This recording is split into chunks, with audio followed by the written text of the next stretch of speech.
कृषक पेटर नात मारिक सरकार को सुनाम अर्जन कर। मान्यवर विरोधी दल नेता श्रीयुत नवीन पट्टनायक केंद्र सरकार को चिठी लिखिं एवं डिमांड रखिंट ओडिशा रे चाषी कूल जो भाई भाव में सारर नियंटिया एवं कला बजारी बढ़ी ता विरुद्ध रे मुझे आपको स्पष्ट करदे चाहे ये जो सरकार चली ओडिशा रे भारतीय जनता पार्टी सरकार यहाँ गोटे असार सरकार सार बिक्री रे अनियमितता कला बजारी अत्यधिक दाम वृद्धि ये सबू कथा चाषी कूल को हंतसंत करुच्ची।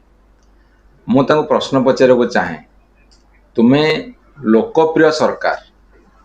कृषक माने कौन लोक मान भितर आसुना कृषक माने ये जातिर ए देशर मेरुदंड जो राज्य एकदा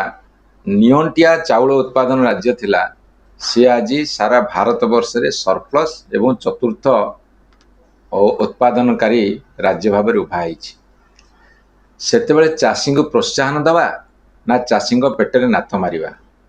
ये सरकार सार जोगेबार विफल होती बिक्री कर विफल होती बर अधिका रेट नौ अधिका दाम रे बिकुंट कला बजारी करुँच धरने को अक्षम अपारग सरकार गोटे असार सरकार सार जनित जंत्रणा को दूर करने को आम दृढ़ दाबी करुचु निवेदन करुचु। यही बर्तमान मु खबर पाइली विभागीय मंत्री कहते मो विभाग नुहे ताहले साधारण राजनैतिक ज्ञान रहिबा दरकार। मंत्रिमंडल होची गोटे सम्मिलित माने कलेक्टिव रेस्पॉन्सिबिलिटी सम्मिलित दायित्व जदि यही कथाटा से माने बुझी नांती ताले सरकार चलवा को एमाने संपूर्ण सरकार चलवा को एमाने संपूर्ण अक्षम तुरंत तार प्रतिकार करंतु नहले आगामी दिन जो जन आंदोलन हम कृषक आंदोलन हम ताकू सम्मुखीन होगा प्रस्तुत रहतु। सार कला बजारी करुच्ची सरकार सरकार जो मानू सार बिकिया को दायित्व देइछंदी से माने सार बिक्री चढ़ा दर कर कला बजारी कर तार मुनाफाटा सरकार नौ तेणु सरकार दे से कृषक जो उद्वेलन बुझी पार ना उद्वेग बुझी पार ना